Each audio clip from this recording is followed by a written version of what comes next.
People are dying. Entire ecosystems are collapsing. We are in the beginning of a mass extinction, and all you can talk about is money and fairy tales of eternal economic growth. How dare you?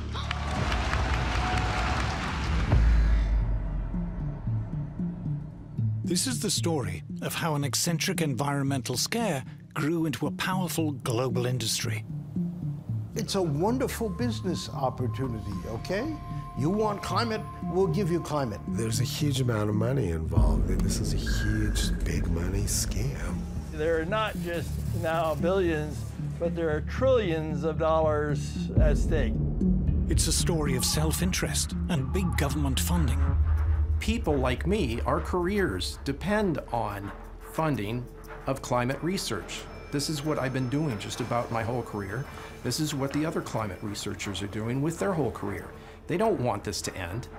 If CO2 isn't having the huge negative impacts that we claimed it was having originally, how are we going to stay in business? A lot of people's livelihoods depend on it.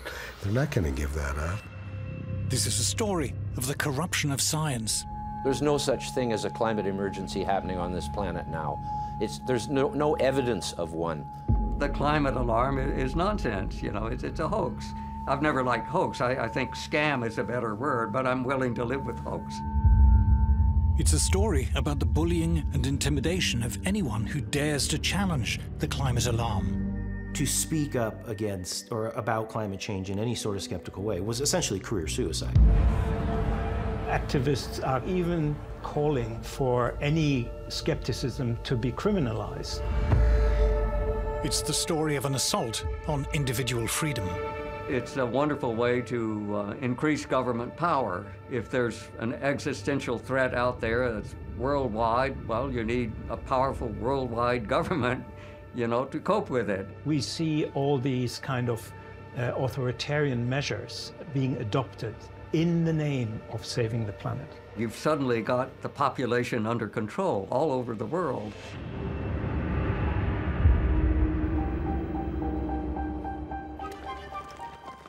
We called it industrial progress. Since the Industrial Revolution, the development of free market capitalist mass production has made ever more goods ever more affordable to ever larger numbers of people. Mass production marched hand in hand with mass consumption. In the modern age, ordinary people enjoy a level of prosperity never before achieved in human history. But all the while, we're told we were destroying the planet. Computers have calculated what is in store for us as we produce and consume ever more. The weather will get worse. The planet will boil. We greedy humans must accept limits on our lifestyle. Consume less, travel less. Those who deny the climate crisis are not just wrong, they're dangerous, spreading the poison of doubt among a gullible population. These deniers should be shunned and shamed and censored. For these climate deniers are flat earthers. They are anti-science. Teaching at New York University is one of these climate deniers. Professor Stephen Koonin is one of America's leading physicists. He was a science advisor to President Obama and both vice president and provost of Caltech, one of the most prestigious scientific institutes in the world. I teach climate science to my students at NYU, and I always tell them, check the data or the papers yourself. And they all come out of that course with their eyes wide open. Professor Koonin's best-selling book, Unsettled, argues that mainstream scientific studies, accepted by official agencies, do not support the notion that there is any kind of climate crisis at all. Of course, I've been called a denier. And my response is, tell me what I'm denying, because I'm quoting from you directly from the official UN scientific reports. Dick Lindzen also dismisses the claims of climate alarmists. He's one of the world's leading meteorologists, was professor of meteorology at both Harvard University and MIT, and has served on the UN's Intergovernmental Panel on Climate Change, or IPCC. Even the Intergovernmental Panel on Climate Change, if you go to their section of Working One, Group 1, which is the science, they don't support any of these claims.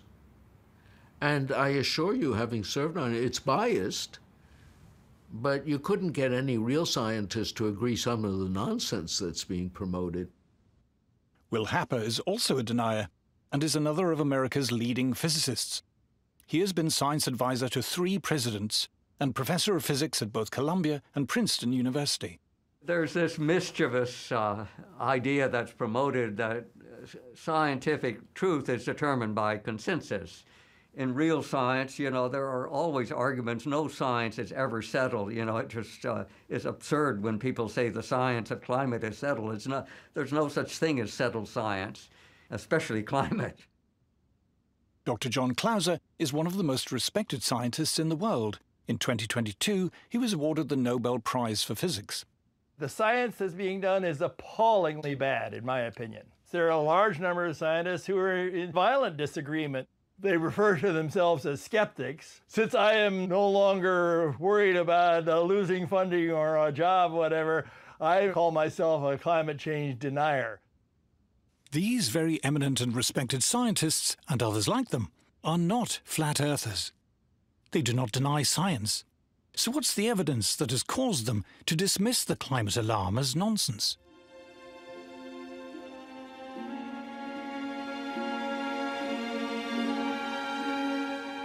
We are told that current temperatures are unprecedented and dangerously high.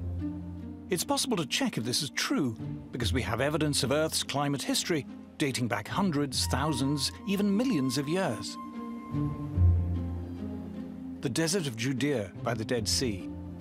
Professor Nir Shavi from the Raqqa Institute of Physics has come here looking for clues. Thousands of years ago, this place was underwater, and etched into the rocks are lines which, if you know how to read them, tell the story of Earth's climate history. And here's the climate.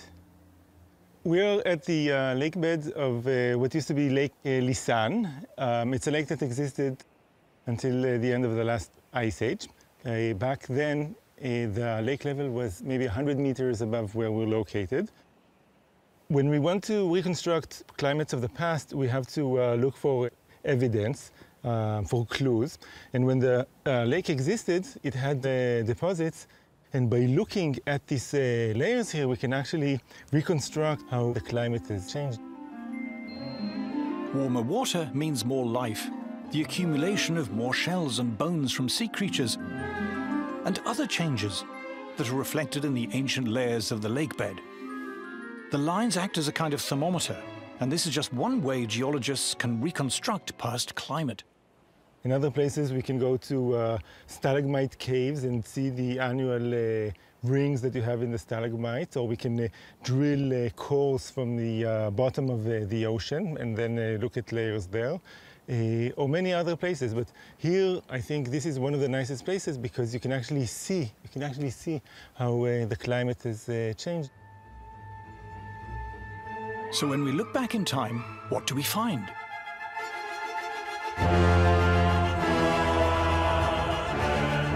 For 200 million years, dinosaurs roamed the Earth. An Earth marked by fertile, dense forests, teeming with life. And at no time during those 200 million years were temperatures as cold as they are today. If you go back, let's say, 200 million years, it was maybe 13 degrees warmer than it is now. So, on the geological perspective, this is not at all unprecedented. For the last 500 million years, temperatures have varied greatly. But for almost all that time, the Earth was much, much warmer than today. Compared to the last half billion years, the Earth right now is exceptionally cold. In fact, there are very few times when it's been this cold. We're relatively cold. Maybe not quite the coldest it's been in 500 million years, but pretty close to it. We are in a remarkably cool period if we look over the last 550 million years. In fact, only one other time period in that last 550 million years was the temperature as cool as it is now. The mammals who now inhabit the Earth began to evolve around 60 million years ago, when the world was much warmer than today. If we just look at the last 65 million years, so this is after the dinosaurs go extinct, mammals really start to take over, and our evolutionary ancestors start to live on the land. Any time period within the last 65 million years was warmer than it is essentially today. The Earth's mammals, humans included, appear to thrive when it's warm, warmer than it is now. There's no doubt that warm is better than cold in geological history. We are a tropical species. A human being in the shade, naked, dies at 20 C from hypothermia. We evolved on the equator in Africa, and the only reason we were able to get out of there eventually was fire, shelter, and clothing. Over the last 50 million years, temperatures steadily declined, plunging the Earth into what geologists call the late Cenozoic Ice Age. We are still in that ice age. The reason there's all that ice on the poles is because we're in an ice age. Everybody knows that who knows anything about the history of the Earth. This is an ice age. We're at the tail end of a 50 million year cooling period, and they're saying it's too hot. If we zoom in on the past few million years, we see temperatures sinking, and as they do, fluctuating between extremely cold periods and slightly milder periods. The extremely cold periods are called glacial maxima, when the planet is mostly covered in ice, and the slightly less cold are called glacial minima, when there's just ice at the poles. For the past 10,000 years, fortunately, we've been in a slightly less cold glacial minimum, known as the Holocene. With milder weather, humans began to emerge from their caves, and several thousand years ago, we see the rise of the first great civilizations, in a blissful period which, according to many studies, was considerably warmer than today. This is known as the Holocene climate optimum. It was called an optimum because people thought that warmer was better. Since then, temperatures have declined and begun to fluctuate. In Roman times, there was a blissfully warm period, followed by a brutal cold period in the Dark Ages. Then came the balmy medieval warm period, according to many studies, as warm or warmer than today, followed by an especially cold period known as the Little Ice Age, possibly the coldest in the last 10,000 years. And here it is, the Roman warm period, the cold Dark Age, the medieval warm period, and then the very cold Little Ice Age, from which, for the past 300 years or so, we've been recovering. The longest instrumental record of temperature in the world comes from central England, and this is what it shows. Since the worst of the Little Ice Age, from 1650, the temperature has risen, gently, by little more than 1 degree Celsius. The central England record of temperature is a world treasure. You know, it's the longest continuous record that we have, and it's certainly not a very alarming record. It began in the depths of the Little Ice Age, and so you can see the slight warming that followed the Little Ice Age. And there's certainly nothing very alarming that's happening today at the very end of the record. Most of the warming that we're observing today is the recovery from the Little Ice Age, whatever caused that. Well, you know, we're talking over the entire industrial period of about 1 degree centigrade. To put this 1 degree in perspective, let's look at New York Central Park. Records show that there has been no overall change in temperature here since 1940. But from one year to the next, the average temperature can vary by 3 degrees Celsius, without many New Yorkers even noticing. In fact, between the warmest year in the 1960s and the coolest in 2000, there's a difference of 5 degrees Celsius. The average temperature on this day in this year might be 5 degrees different from the average temperature a year ago or 2 years. You know, when I hear people pontificating about 1.5 degrees leading to the end of civilization, I think, what have they been smoking? You know, are you crazy? All right, so. According to thermometer readings since 1880, there's been a very mild increase in temperature. Only by stretching the y-axis on this graph is the increase noticeable. This is the rising line used by official agencies as proof of global warming. But is it accurate? Professor Ross McKittrick is an expert in statistical analysis at Guelph University. He noticed something odd about modern thermometer records. Thermometers, even in the same region, give out very different readings, depending on where they're located. I was interested in the question of how do you explain the spatial pattern of warming? So some places warm a lot, some places don't warm much. And it turns out it's highly correlated with the spatial pattern of economic activity. Where there are more people and there is more human activity, there's more heat. This is known as the urban heat island effect. Urban heat island effect is essentially London, right? You pick London. With buildings, with a lot of activities, tends to be a few degrees. I mean, we're talking now Celsius, right? Even 4 or 5 degrees Celsius warmer than outskirts. This is a phenomenon of urbanization. These days, the obvious effect is actually concrete retaining heat. This can be illustrated with a satellite heat map of Paris. The center of Paris can be as much as 5 degrees Celsius warmer than the surrounding countryside. Paris, London, Beijing, Shanghai, you name it, New Delhi, all of them absolutely demonstrated the effects. So how has this affected the official temperature record? In the early part of the 20th century, it was normal to erect weather thermometers just outside towns, close enough to check every day, but away from the heat of urban life. But over the 20th century, those towns have expanded. Suburbs have spread. There are more roads, more cars. Thermometers which were once outside towns are now surrounded by shopping malls, offices, factories, and houses.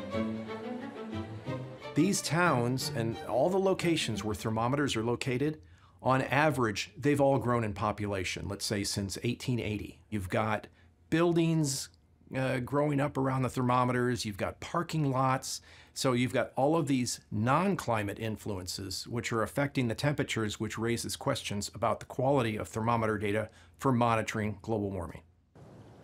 To correct for this corruption of the data, an obvious solution is to use only records from rural weather stations, which have been less affected by urban development.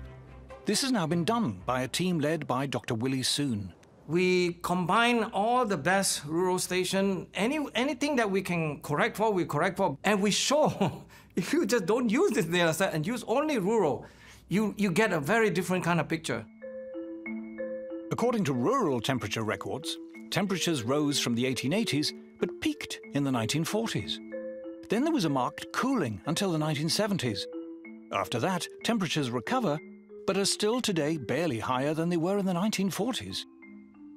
What we see is that basically you have a warming from the 1850s or so to 1930s and 40s and started to warm and then cool in a substantial way to the 70s, about 76 or so.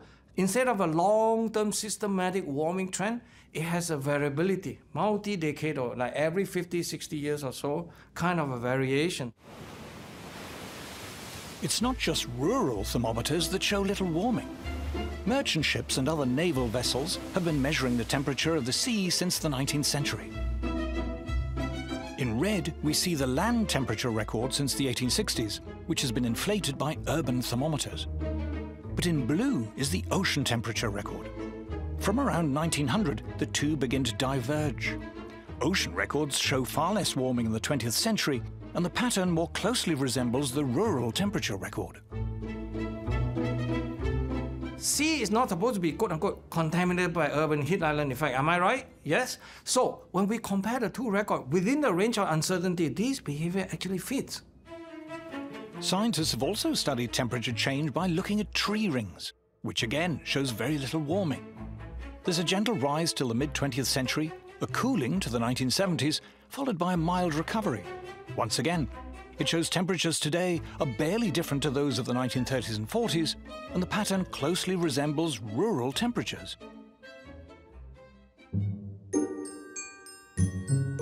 Satellites, too, seem to be telling a different story.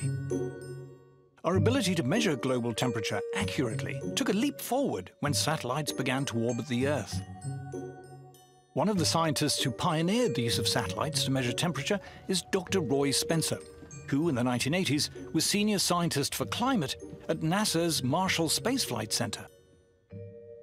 We were discussing over lunch, isn't there some way we can use satellites to monitor global temperatures? Because, as you know, the temperature network of thermometers is pretty skimpy around the world, so it's kind of hard to get a global temperature. Dr. Spencer's development of weather satellites was revolutionary. He and his colleague, Professor John Christie, have been awarded NASA's Medal for Exceptional Scientific Achievement. Our satellite data begins in January of 1979. That's when we have complete global coverage, and we have it right up to the present. There was one critical question about temperature that satellites were singularly well equipped to answer. Has there been a spurious warming that has crept into the global temperature record over land that's just a result of an increase in population? And that's something that we've been analyzing and working a lot on lately, and we're finding that, especially in urban areas, it's large. I mean, since 1880, most of the warming, it looks like, is due to the urban heat island effect. We're lucky to have a few independent scientists like John Christie and Roy Spencer with their satellite measurements of temperature. You know, before they started releasing this, ground-based temperature records were going wild. They were going up, you know, like crazy with no bounds. But now they have to contend with the fact that there's this independent and probably better way of measuring the whole globe's temperature, which is not alarming at all.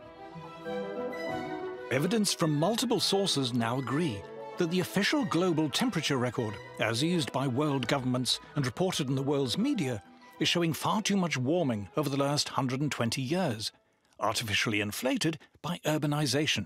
You look at the weather balloon record, the satellite record, the rural record, the ocean record doesn't warm nearly as much as land. All of these indications show that the big warming pulse in the record is the Northern Hemisphere land record.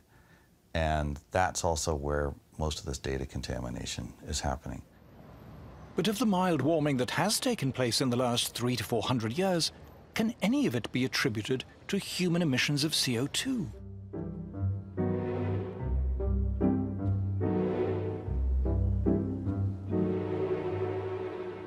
Professor Henrik Svensmark is visiting the Hebrew University of Jerusalem and taking a stroll in the evolution garden, dedicated to preserving the oldest surviving plant species on Earth. These plants aren't just pleasing on the eye. They can also tell us about levels of CO2 in the atmosphere in Earth's geological past. What we have here is a ginkgo tree, and it's actually a living fossil in the sense that this type of tree first appeared about 270 million years ago. On the underside of the leaf, there are what we call stomata, the cells where they can uptake CO2. So they're actually measuring how much CO2 is in the air, and then they adjust the number of these stomata to how much CO2 there is. And by looking at fossils and measuring how many there are at a different time, it says something about what was the level of CO2 back in time. So when we look back in time, what do we find? Over almost all of the last 500 million years, the level of CO2 in the atmosphere has been far, far higher than it is now. Even with modern industry's contribution to CO2 levels, by geological standards, the level of atmospheric CO2 today is close to being as low as it has ever been. At present, we have about 400 parts per million. 50 million years ago, it might have been 2,000 parts per million. So a much, much higher concentration of CO2. I think current estimates of global CO2 is 423 or so parts per million today. If we look through the Phanerozoic, the last 550 million years, we would see CO2 on the order of 7,000 parts per million. CO2 is plant food, and the result of much higher levels of atmospheric CO2 in the past was a much, much greener world. Periods of elevated CO2 tend to be time periods of a huge biodiversity on the planet. In fact, we're in a CO2 famine if we look over the last 550 million years. At the depths of the most recent glacial maximum, the amount of CO2 in the atmosphere sank so low, all life on Earth came close to extinction. They say CO2 is higher than it's been for 100,000 years, but what they don't tell you in that period they're talking about is that CO2 sank so low that all life on Earth nearly died. 20,000 years ago, CO2 is at the lowest level it has ever been in the history of the Earth, 180 parts per million. If it had gone down another 30 parts per million, we'd all be dead. There is a low point of CO2 where photosynthesis becomes so inefficient that plant life would die. Then everything else starts to perish after that. During the last glacial maximum, there's good evidence that in many parts of the world there was plant starvation from not enough CO2. So we should be very grateful that CO2 levels are beginning to go back up. We're still far from the historical norms, which would be several thousand parts per million. There's not enough fossil fuel to get there, but at least we're making a start. But has the small recent increase in CO2 affected the temperature? We would now show you a picture of CO2, but we can't, because it's invisible. CO2 makes up a tiny fraction of the gases in the atmosphere, just 0.04%. It is just one of 25 different greenhouse gases, which, taken as a whole, form only one part of Earth's complex climate system. So what evidence is there that this trace gas is having any noticeable impact on the climate? If it were true that higher levels of CO2 caused higher temperatures, we should be able to see that in Earth's climate history. Here, scientists are drilling into ancient ice cores. These cores tell us both about past temperatures and CO2 levels. Scientists have indeed found a link between temperature and CO2. The trouble is, it's the wrong way round. So it's true over the last few million years of the ice age that we're in now that CO2 and temperature are correlated, but if CO2 is the driver, it has to change first, and the temperature has to change second. In fact, when you start to look at the data very specifically, you see the exact reverse. Temperature starts to rise first, and then on the order of a century to a few centuries later, we start to see a rise in CO2. It's long been known that the temperature actually moves first. So temperature goes up, CO2 goes up after that. Temperature goes down, CO2 goes down. Ice ages start when carbon dioxide is at its maximum, and ice ages end when carbon dioxide is at its minimum, which is the exact opposite of what would occur if carbon dioxide was controlling the temperature. The question of whether CO2 drives the climate is easily resolved. You can look back in time over hundreds of millions of years. CO2 levels have changed radically many times. Did this cause temperature change? No, absolutely not. CO2 has never driven temperature changes in the past, never. Nor is it clear in recent times that CO2 is having any effect on temperature. Here we see industrial output of CO2 since 1750. From the mid-19th century to the mid-20th century, there was only a slight increase. It's not until the 1940s that industrial production of CO2 begins to take off. But this doesn't match the temperature record. According to rural thermometers, most of the warming in the past 200 years occurred before the 1940s, and have barely changed since then. One of the embarrassments that IPCC doesn't like to talk about was that the 1930s, when human influences were much smaller, were particularly warm. That's the puzzle, that the first early part where we have such a sharp warming from the 1900s to 1930s and 1940s, the CO2 could never cause the temperature rise. But the 1930s and early 40s were so hot is puzzling. More puzzling still is what happened next. By the end of World War II, CO2 was really going up, and yet the temperature was going down. From 40 to 70, while the CO2 continued to rise, this thing started to cool. What happened? Journalists were writing about the coming ice age. It was on the cover of Time magazine. 1970s, the new ice age was the big story. And how about since the 1970s? According to computer climate models, over the past half-century, rising CO2 should have led to this increase in temperature. But according to multiple satellite and balloon measurements, what actually happened was this. Well, what we've found from the satellite data is that the global atmosphere is not warming up as fast as the climate models say it should be. There's a couple dozen climate models now that have been worked on for decades. You know, billions of dollars, tens of billions of dollars have been invested in these climate modeling efforts. And we find that generally speaking, virtually all of the climate models produce too much warming over this period since 1979 up to the present. Now, even if we say the surface thermometers are correct, they still don't produce as much warming as most of the climate models say there should have been, let's say, in the last 50 years. The models, individually and even collectively, when you average over all of them in so-called ensembles, they don't get it right. You can already see that the main supports of the climate alarm movement, which are these enormous computer models, they're clearly wrong. They don't agree with what we observe. You know, they're all running much too hot. They don't get the geographical distribution of temperatures anywhere close. They don't get El Nino, La Nina cycles. They're just nonsense. All climate models are based on the assumption that CO2 drives temperature change. But actual observations and historical evidence clearly suggest that it doesn't. Yes, I assert that there is no connection whatsoever between CO2 and climate change. That's all a crock of crap, in my opinion. There is no truth to the idea that the Earth is warmer now than it has been in the past. It's a lie. There is no truth that CO2 is higher than it should be.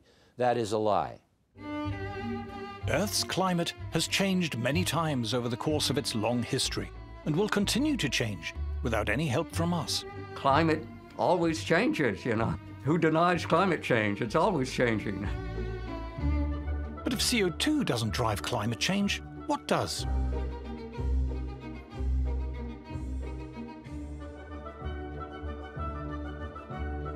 In Earth's atmosphere, there are powerful forces at work, and perhaps the most powerful of all are clouds. CO2 is quite unimportant in controlling the Earth's climate. What is important is clouds. Clouds don't absorb any energy at all. They simply reflect all of the sunlight back out into space. Big, bright, white clouds. If you look at the Earth, you see lots and lots of them, and they vary dramatically from one day to the next. That is hundreds of times more powerful than the trivial effects of CO2. But what controls the number and density of clouds on Earth? Professor Henrik Svensmark from the Danish National Space Institute is in Jerusalem with the astrophysicist Nir Shaviv. Together, they've been exploring cloud variation and its effect on climate. And strangely, they've found a link between clouds and exploding supernovae far off in our galaxy. When you have big stars, they don't live very long. Relatively only maybe a few million years, up to 40 million years. But they end their life in a huge explosion, which we call the supernova. An exploding supernova sends out vast quantities of debris, tiny charged subatomic particles known as cosmic rays, traveling almost at the speed of light. And as they hit Earth, they develop into seeds which attract water vapor and form clouds. Professor Shaviv noticed that the amount of cloud cover on Earth is related to our journey round the Milky Way. As our solar system orbits the galaxy over millions of years, it passes through the galaxy's spiral arms, dense clusters of stars. As it does, we are exposed to more or less cloud-forming cosmic rays, and this corresponds to historic temperature changes on Earth. The really mind-boggling thing is that using geology, you can reconstruct the climate on Earth over the past billion years, and you can reconstruct our galactic journey, and both tell the same story. But what about temperature change on shorter timescales? The sun, our source of heat and light, a seething mass of gigantic magnetic storms, which vary in strength and number over time, and which affect Earth directly and indirectly. When it is very active, the sun sends giant gusts of solar wind through the solar system. solar wind warms us indirectly by acting as a barrier, limiting the number of cloud-forming cosmic rays reaching Earth. So from the sun, we have the solar wind. It carries the sun's magnetic field out to a large distance, and it works like a shield against cosmic rays. That when the sun is more active, you have a stronger solar wind, you have less cosmic rays reaching the inner solar system and reaching the atmosphere, and the clouds which are then formed are less white. They reflect less of the sunlight, which means that it's going to be warmer here on Earth. Here is a proxy reconstruction of ocean temperatures over thousands of years. And here is one of solar activity over the same period. What is causing the ocean temperature to change is clearly variations in solar activity. Because IPCC is determined to go on a narrative that only CO2 can drive the climate system, they turn off the sun essentially, right? Because the sun is just a background thing for them, that it doesn't do anything. Astrophysicist Willie Soon decided to look again at the rural temperature record for the past 150 years. Then he looked at a record of changes in solar activity over the same period. To Dr. Soon, it was obvious that it was the sun, not CO2, that was driving temperature. As of 2023, IPCC says is that the sun have absolutely zero chance to explain the changes of the climate system on a broad scale, let's say global warming or northern hemisphere. We say no. We can easily demonstrate the sun can explain all of it. There's zero for the CO2, 100% for the sun. How's that? Why are these and other studies never reported in the mainstream media? And if climate change is natural, what are we to make of the alleged terrifying increase in extreme weather events? Of the heat waves and hurricanes, of forest fires, droughts and the rest?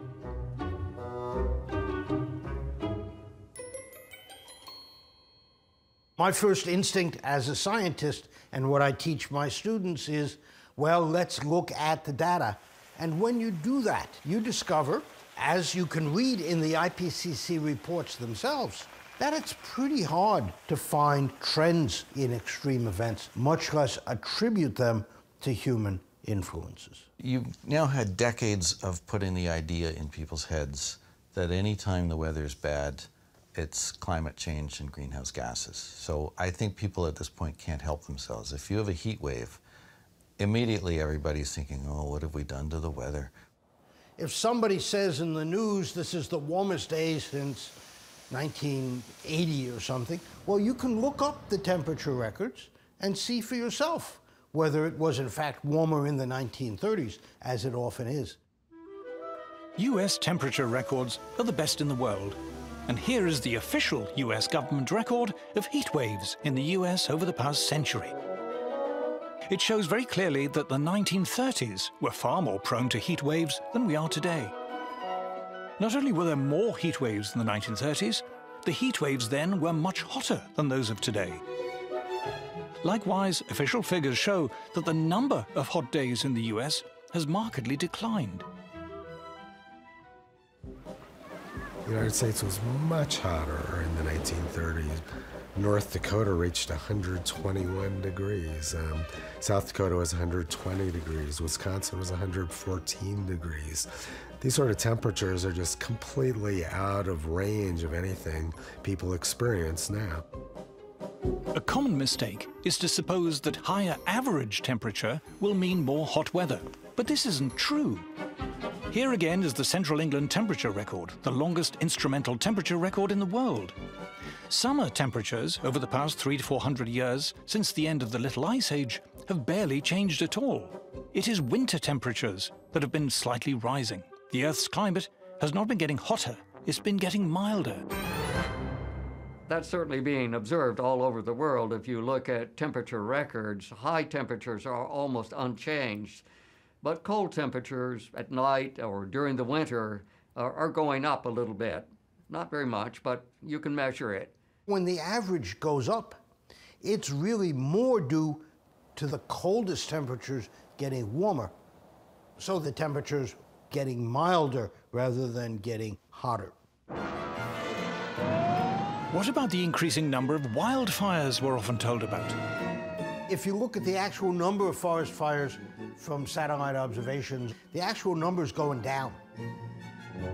Here is an estimate of global wildfires since 1900. It shows a clear decline. And here is a record of areas affected by wildfires in the US. It shows that wildfires were far, far worse in the 1930s. From 1930s and 1920s, when you have data, the thing was huge. 5 to 10 times bigger than the current level. How about hurricanes? The US has by far the best record of hurricane activity in the world. Over the past 120 years, there is no overall change. In fact, the trend is slightly down. When you look at the data for hurricanes, technically tropical cyclones, you see that there is no long-term trend. How about the rest of the world? Here is a chart of global hurricane activity over the past 40 years. Hurricanes have been around forever. You know, we've got good proxy records of hurricanes, and there's been no change in their frequency. Even the IPCC admits that. How about melting ice caps and drought? Here's a satellite record of temperature in Antarctica since the late 1970s. It shows no increase whatsoever. And here is a record of global drought since 1950. There is no observable increase at all. Polar bears are meant to be going extinct, but studies suggest their numbers are growing. The Great Barrier Reef, too, has recently reached record levels. There's no such thing as a climate emergency happening on this planet now. There's no evidence of one. Yeah, the extreme weather event story is just absurd. There's no basis to it at all. It's just based on propaganda. The actual data shows the opposite. I've shown you the official data, the official science. Tell me what I'm denying. The climate alarm is nonsense. You know, it's a hoax. I've never liked hoax. I think scam is a better word, but I'm willing to live with hoax. But why are we told, again and again, that man-made climate chaos is an undisputed scientific fact, beyond question, beyond doubt? To answer this, we must examine the so-called consensus on climate change. Thank you very much. Until the 1980s, global warming was little more than an eccentric scare story put about by radical environmentalists. But then the cause was picked up by an ambitious young senator, Al Gore, who would soon become vice president. $1 billion a year of public money was made available for research into climate change. This quickly rose to $2 billion. Up to that level. Academic researchers in various disciplines began to apply for this climate funding. If you want to qualify for money that's labeled climate, well, you take whatever you're doing and you add a little bit of climate speak to it, and away you go.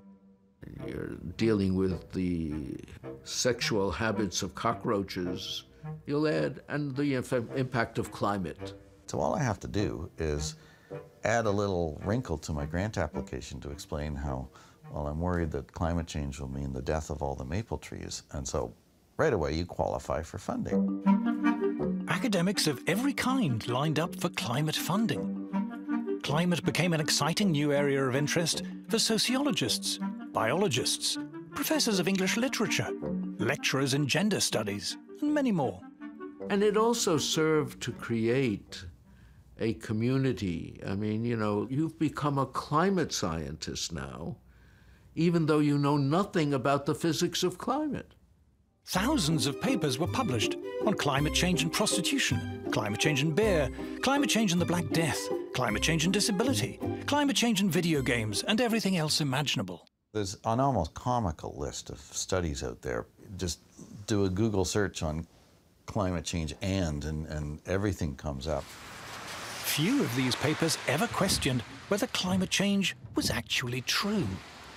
After you've done the research and you write the paper up, sometimes you find there's no effect at all from climate, but you still have to say in your papers, oh yes, climate change is real, and we just need to study this some more. Since so few of these so-called climate studies challenged the idea of climate change, it was declared that there was a scientific consensus. Climate change must be true. Climate also became a new focus for government-funded research bodies. Scientific research in the United States tends to be dominantly funded by government grants. And so whatever government grants are offered sort of determine much of the science being done. It was during the Cold War that many government research bodies were set up. But the end of the Cold War and pressure on government spending has left many of them struggling to justify their continued funding.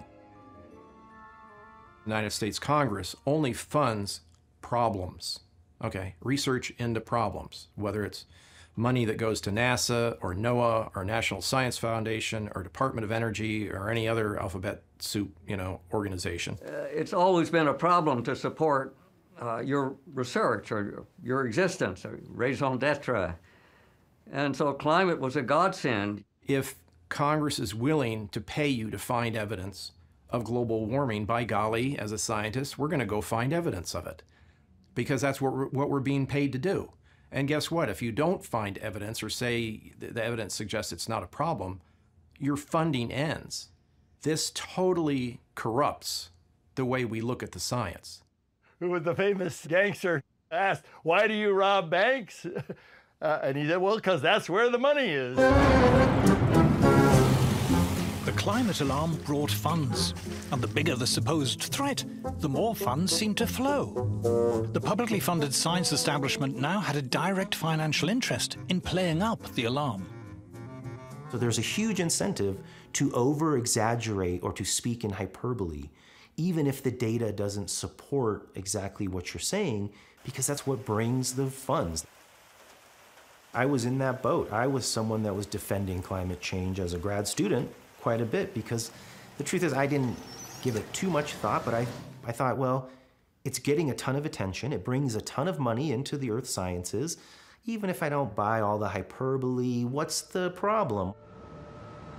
By the late 1990s, what had started as an environmental scare story was gaining momentum.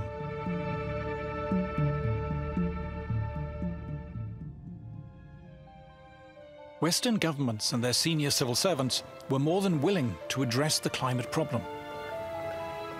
Green taxes were levied, green regulation expanded, and this in turn generated more climate-related jobs and activity. Take the banking sector, for instance. You say to a banker, we want you to file reports with the Regulatory Commission on how climate change is going to affect your bank. Well, a banker doesn't know anything about this subject, so then they have to commission studies from academics. And of course, the academics are happy to come and tell them, well, it's going to be terrible for your bank. It's going to cause all kinds of problems, and you need to give us money to research this. Green subsidies and regulation meant there was now money to be made in climate. Renewables firms sprouted. Consultancy firms offered advice on what they called sustainability and climate compliance.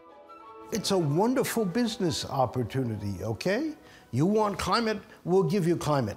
The renewables industry alone now turns over $1 trillion a year, and that's expected to double in the next few years. What used to be a cottage industry is now blossomed to become a major part of the world economy.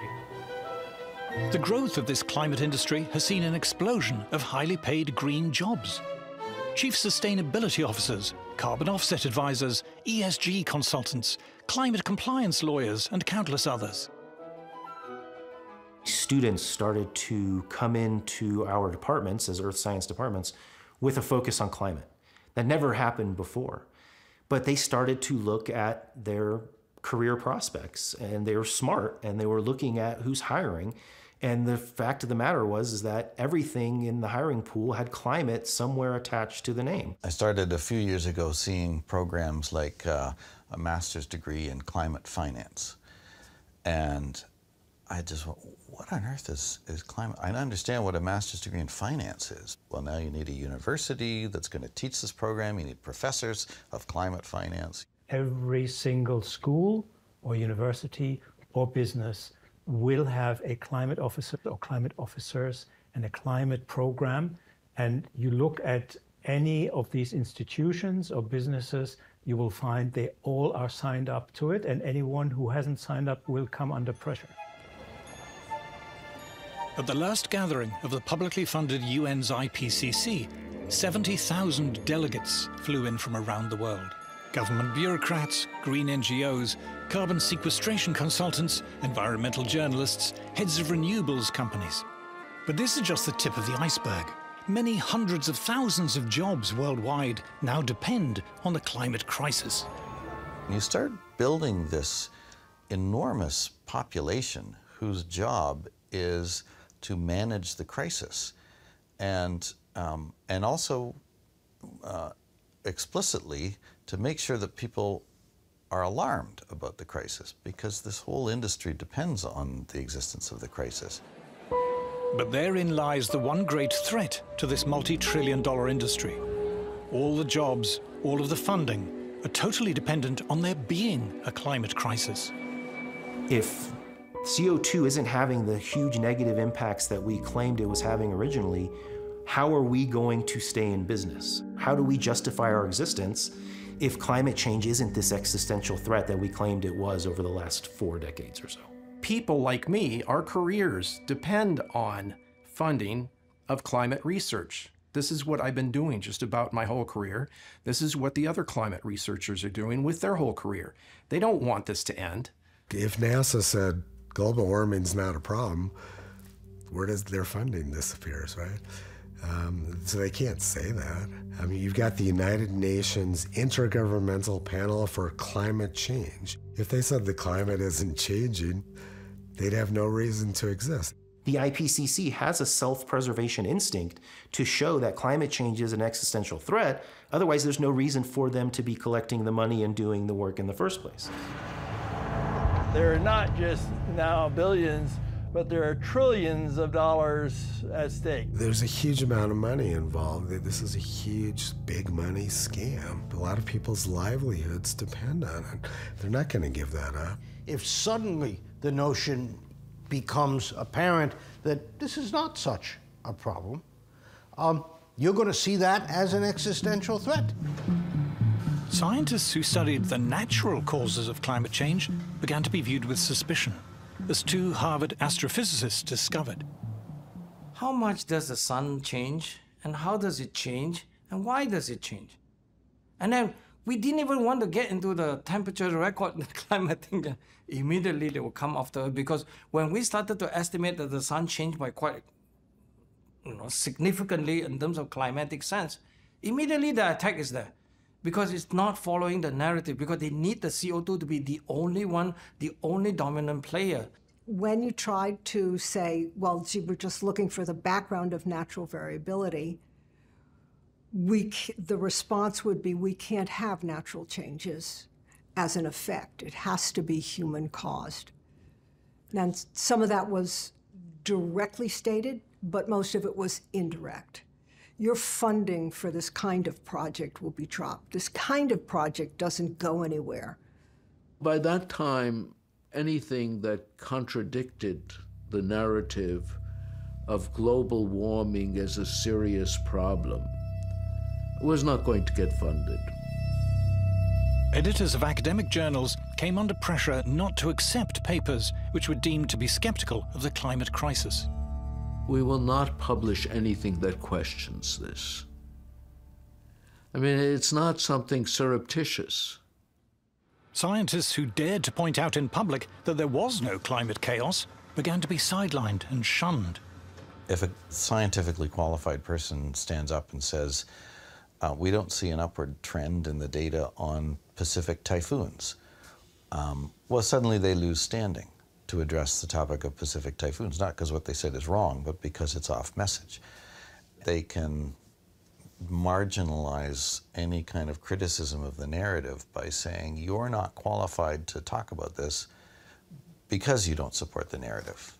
That is then, and then having marginalized everyone who doesn't support the narrative, they can turn around and say, well, everybody who counts supports the narrative, so we must be right. Environmental journalists ignored skeptics and instead offered headlines to anyone prepared to make the most outrageous claims and predictions about a climate apocalypse. It's gotten to where it has nothing to do with the science anymore. It doesn't matter if your alarmist prediction doesn't come true, you're still going to retain your status as an expert, and the media is still going to come and ask you for your opinion, even though you were crazy wrong about your predictions. But the consensus on climate is not only enforced by those in the climate industry. To explain the broader appeal of the climate alarm, we must look at the politics behind climate.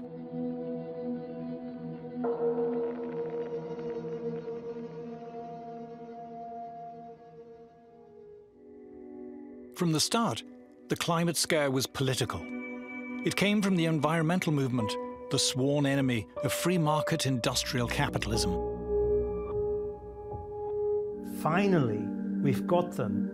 We can claim that it is the free markets who are destroying the planet, and we need big government to save us. The climate problem, it is said, stems from the irresponsible actions of greedy, feckless individuals who have too many babies and drive too much and consume too many products, and of the capitalist corporations who pander to their whims. The solution is for government to have greater power to regulate private companies, but also to guide and reshape the lives and habits of individuals.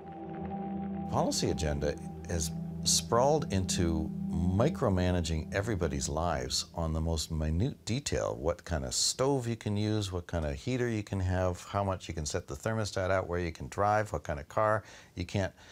According to the planners, we're not going to have internal combustion engines an hour from now. All of these things require the government to get involved, right? Because the government has to sort of force changes upon the public. If it was up to the public, we wouldn't be buying electric vehicles because, you know, they're impractical.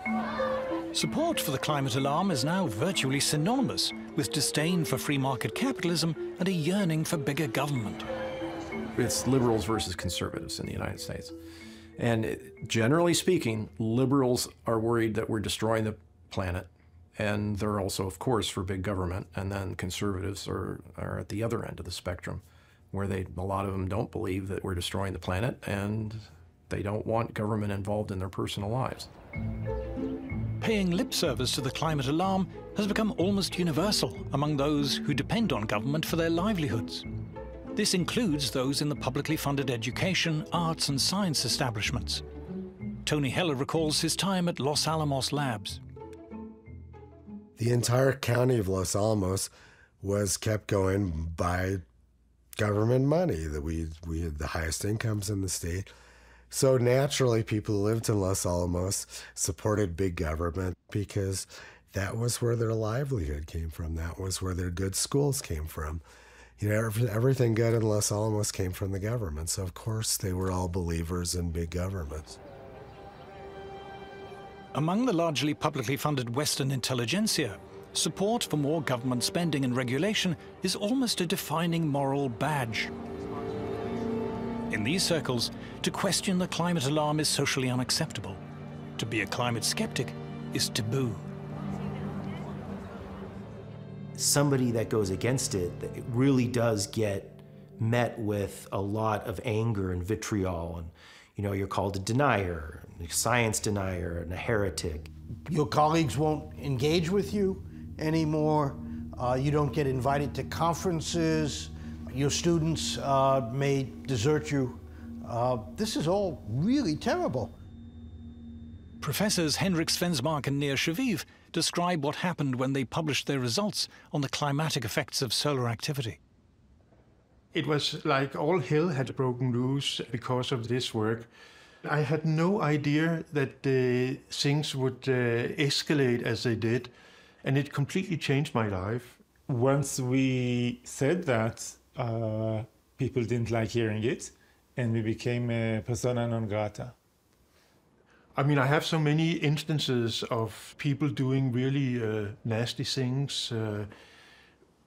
When I applied for a job, a group of scientists write to the university, say they shouldn't hire me. And that's a typical story, unfortunately. If you don't agree with a standard polemic, you become an outcast, you're shunned, as if you have leprosy.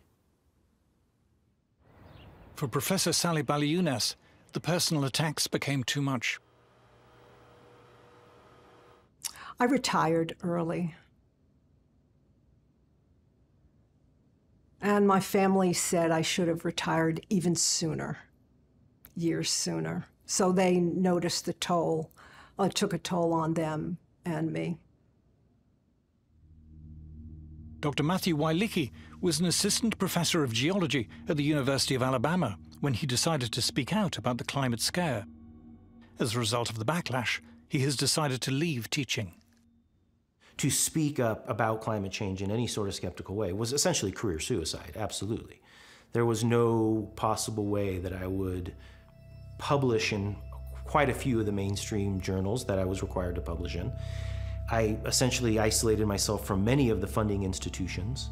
This is one of the reasons you can build a consensus in a community, is because anybody who is skeptical of that consensus essentially gets kicked out of the community. Speaking out in scientific ways that go contrary to the consensus, I would say is a career killer for people at the early stage of their careers. If I were 30 years old in a university trying to make a career, I would certainly keep my mouth shut.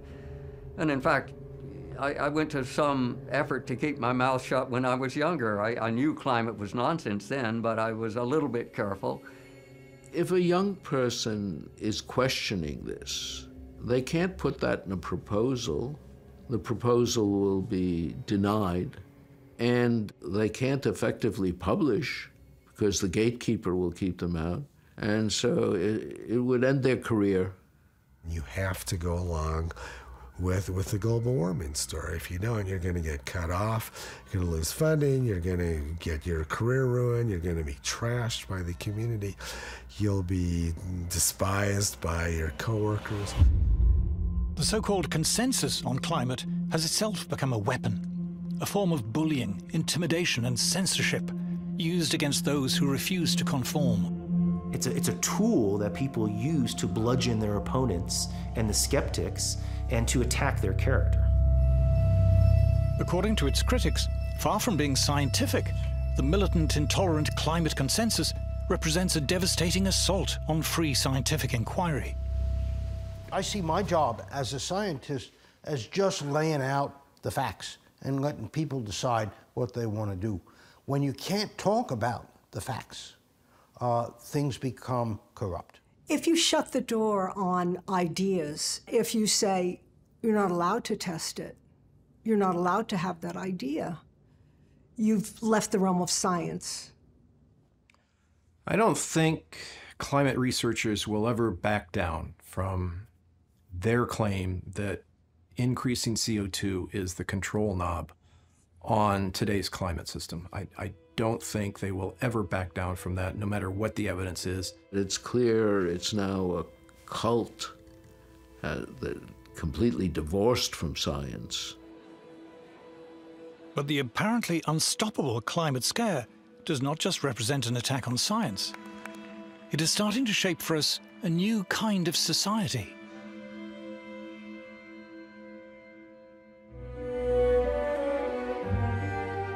Environmentalists like to pose as anti-establishment, but their demands are well received and piously echoed by King Charles and the Archbishop of Canterbury, the BBC, the UN, the EU, by heads of government, the World Bank and World Economic Forum. In fact, by the entire state-funded ruling establishment. Global warming is like the perfect problem that government can get involved in to grow the influence of government. It's a wonderful way to increase government power.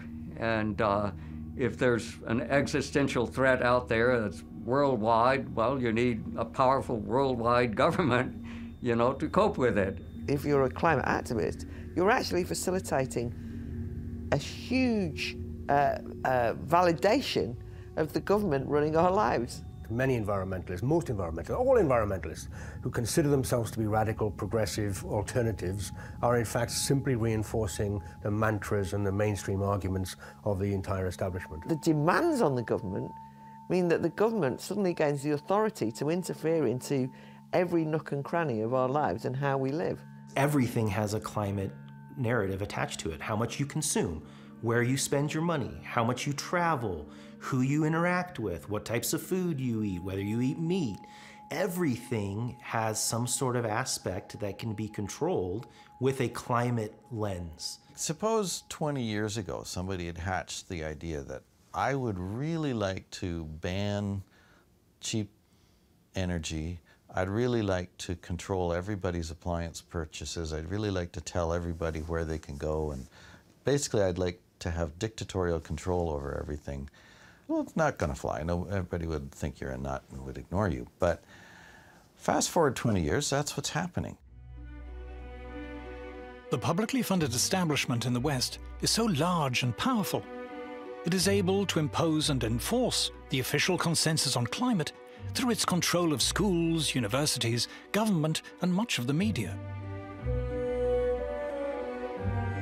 State broadcasters like the BBC exclude climate skeptics. Broadcasting regulatory bodies forbid private stations from disseminating skeptical views, threatening them with having their broadcasting licenses revoked. What normally happens in an emergency is that all normal forms of openness and democracy have to be suppressed, because how else to deal with an emergency? So we are facing a situation not unlike lockdown, where basically all normal forms of behavior, normal forms of social communication, and normal forms of democracy are essentially ruled out. Activists are even calling for any skepticism to be criminalized. In certain jobs and professions, it is now dangerous to express dissent on climate. It's no surprise that people who are more skeptical will think twice before voicing their concerns, because they might risk their careers, they might risk their business, they might risk being sacked. If you're a professional of any kind in science or law or medicine, if you belong to a professional association or you are in a university, you can be fired for saying what you believe. The consequence is a censorious, authoritarian regime that has to control every move, every word, everything you want to do, because everything you do is a potential risk to the survival of mankind.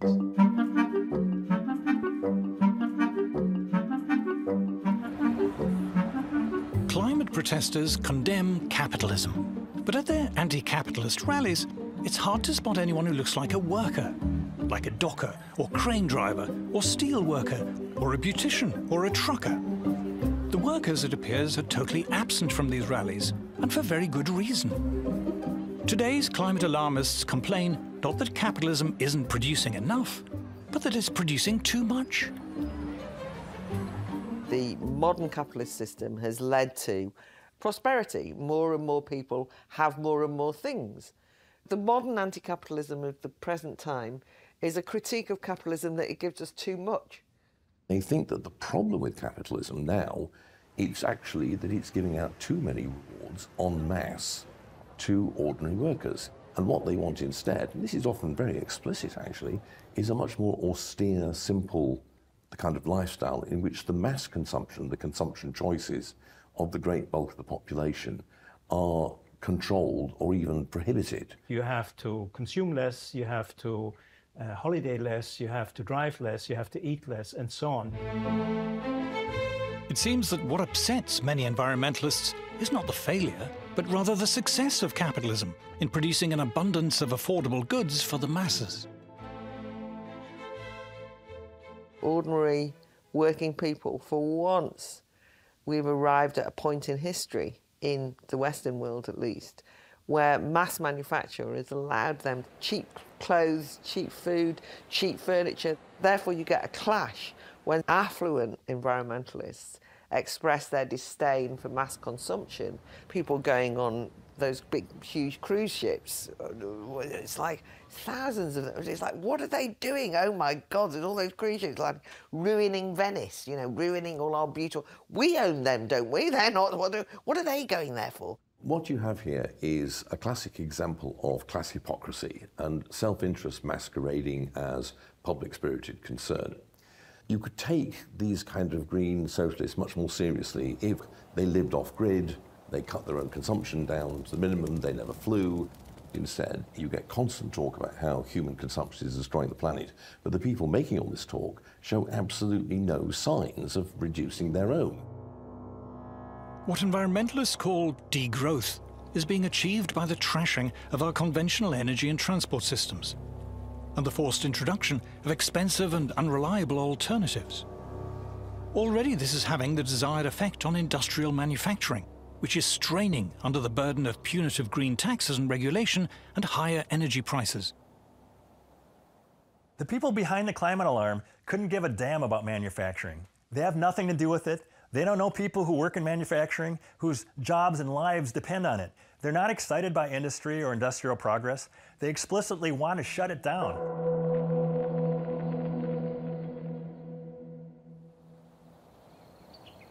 Kisii, Kenya, East Africa.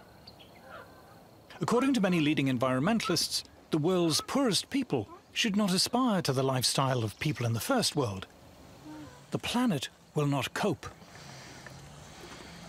Grace Nyakananda is one of the many Africans who do not have electricity or gas to cook with or heat their homes.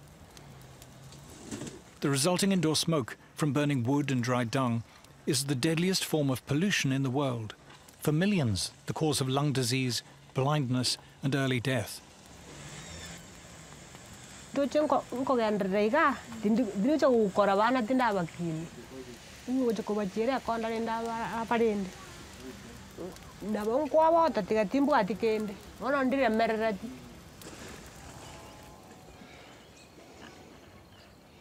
It's not just cheap, reliable electricity that Africa needs.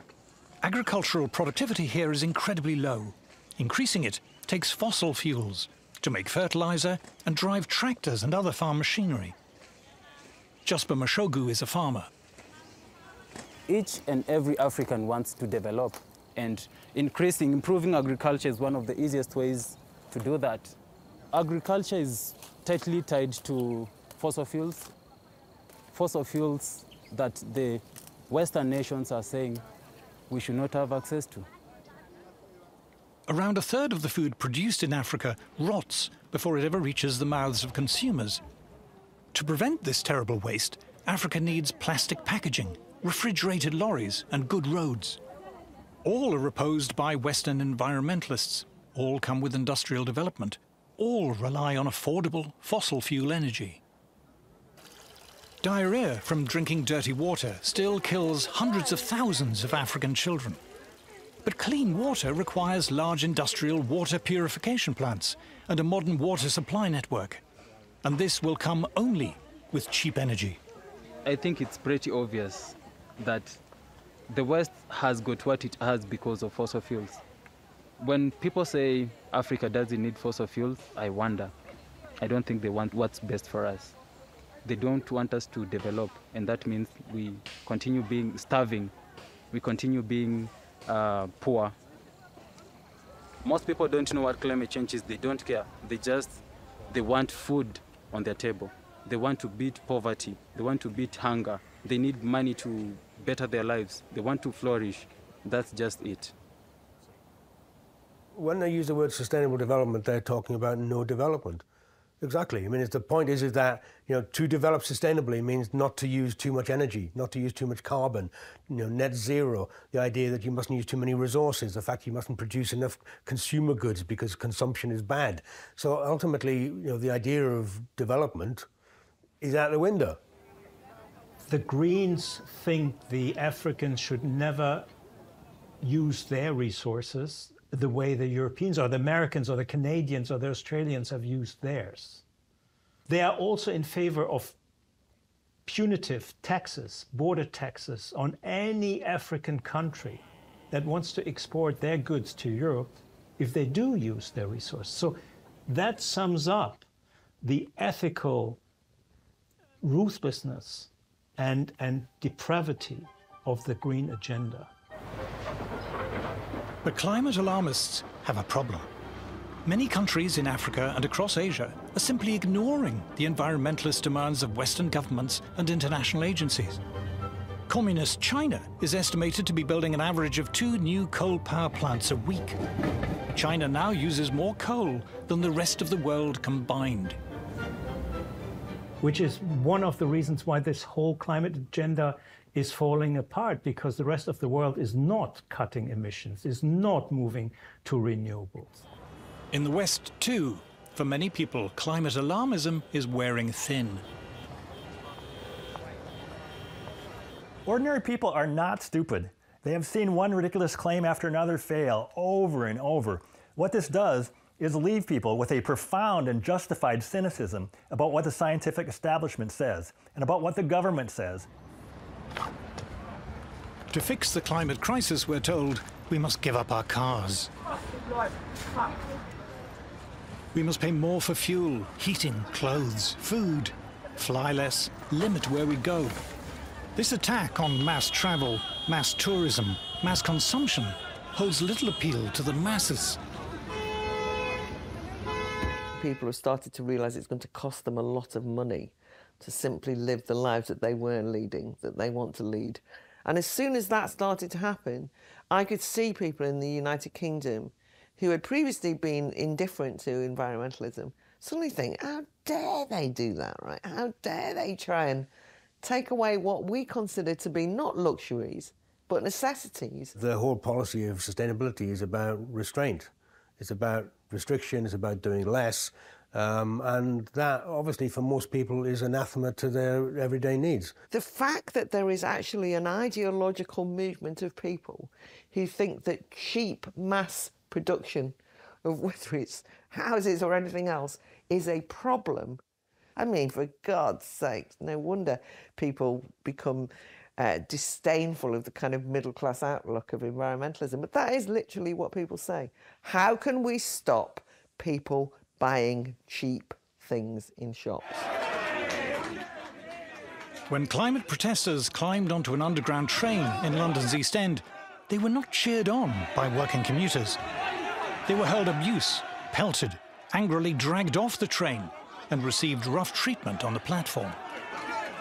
If you were to go into a pub frequented mainly by what the Americans call blue-collar workers, you will find that being sceptical about climate change policy is not going to get you thrown out. Quite the contrary, somebody will probably buy you a drink. They can tell that behind all the talk about climate emergency, climate crisis, what there actually is an animus and a hostility towards them, their lifestyle, their beliefs, and a desire to change it by force if necessary. Punitive and restrictive policies, carried out both in the name of climate change and COVID, have sparked protests in Britain, Canada, and other Western countries. Anti-establishment politicians and movements are gaining support. What they underestimated was the fury that this would meet with ordinary people who just say, you can't do this, so you suddenly get this new movement. Many working people are not merely sceptical, but positively angry about the climate alarm and all that flows from it.